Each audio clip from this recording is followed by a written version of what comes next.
السلام علیکم. الحمد للہ وحدہ والصلاة والسلام علی من لا نبی بعدہ وعلی آلہ واصحابہ اجمعین. اما بعد.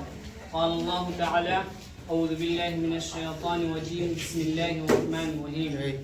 ان اللہ لا يحب كل مختال فخور.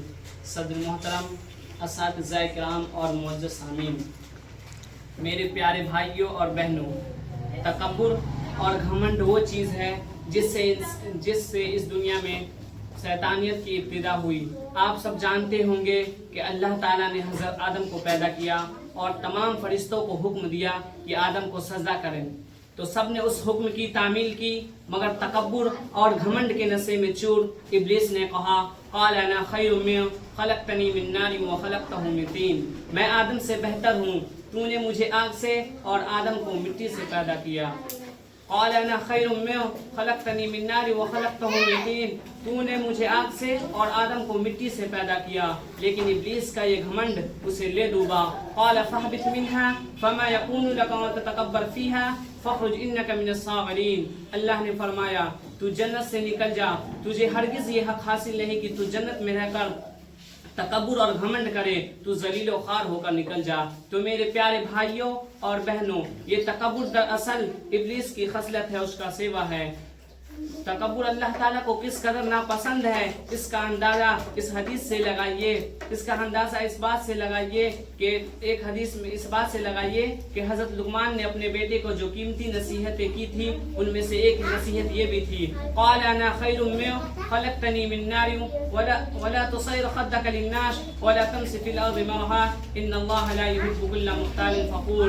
لوگوں سے گال کھلا کر نہ ملنا اور زمین پر اکڑ کر مت چلنا. اللہ تعالیٰ رعونت پسند اور گھمنڈی کو بالکل پسند نہیں فرماتا. اس حدیث میں یہ تکبر کس قدر بری عادت ہے کہ ایک حدیث میں اللہ کے رسول صلی اللہ علیہ وسلم فرماتے ہیں کہ جس انسان کے دل میں رائی کی دانے کی برابر بھی تکبر ہوگا وہ جنت میں نہیں جا سکتا.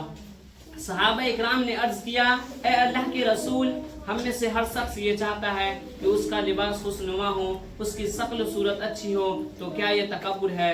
آپ نے فرمایا اس کا نام تکبر نہیں، تکبر تو یہ ہے کہ سچ بات معلوم ہونے کے بعد بھی ہٹ دھرمی سے کام لیا جائے اور لوگوں کو حقیر جانا جائے. اس حدیث پاک سے تکبر کی خطرناکی اور ہولناکی کا اندازہ لگائیے. اس حدیث پاک سے تکبر کی خطرناکی اور ہولناکی کا اندازہ لگائیے کہ ایک حدیث میں کہ تکبر جیسی گندی چیز اگر ہمارے دل و دماغ میں ہو تو ہم جنت میں نہیں جا سکتے. اس لیے تکبر کے مقابلے میں تواضع پر ہماری شریعت نے زور دیا ہے. یعنی ایک انسان اپنے آپ کو حقیر جانے، کمتر سمجھے، اور اگر صحیح معنوں میں تواضع جس کے اندر حاصل ہو جائے اللہ تعالیٰ ایسے انسان کو بلندی سے نوازتا ہے. ایک حدیث میں اللہ کے رسول صلی اللہ علیہ وسلم فرماتے ہیں من تواضع للہ رفعہ اللہ. جس نے اللہ کے لیے تواضع اختیار کیا اللہ تعالیٰ اس کو بلندی دیتا ہے. تو میرے پیارے بھائیوں اور بہنوں، آج ہمارے معاشرے میں، ہمارے سوسائٹی میں تکبر بہت تیزی سے پھیل رہا ہے. کسی کو اپنے دولت کا نشہ ہے تو کسی کو اپنے دولت کا نشہ ہے تو کسی کو اپنے علم کا غرور ہے. کسی کو اپنے تقوی اور دینداری پر فریفتہ ہے تو کوئی اپنے دولت پر فخر کر رہا ہے. میرے بھائیوں، مگر کسی بات پر غرور کرنے سے پہلے اتنا ضرور سوچئے کہ یہ اللہ تعالیٰ کو سخت ناپسند ہے. یہ فرعون حامان کی چال ہے، یہ شیطان ملعون کی عادت ہے، یہ ابو جہل اور ابو لہب کا طریقہ ہے. ہمارے رسول صلی اللہ علیہ وسلم کی حیات طیبہ دیکھیے، آپ صلی اللہ علیہ وسلم کے صحابہ اکرام کی سیرت پڑھیے. یہ سب تکبر کے کوسوں دور اور تواضع کے پیکر تھے. حالانکہ یہ لوگ علم و عمل کے پہاڑ تھے. دینداری، خدا ترسی، تقوی اور دینداری میں بعد میں آنے والے لوگوں کے لیے فریضہ تھے.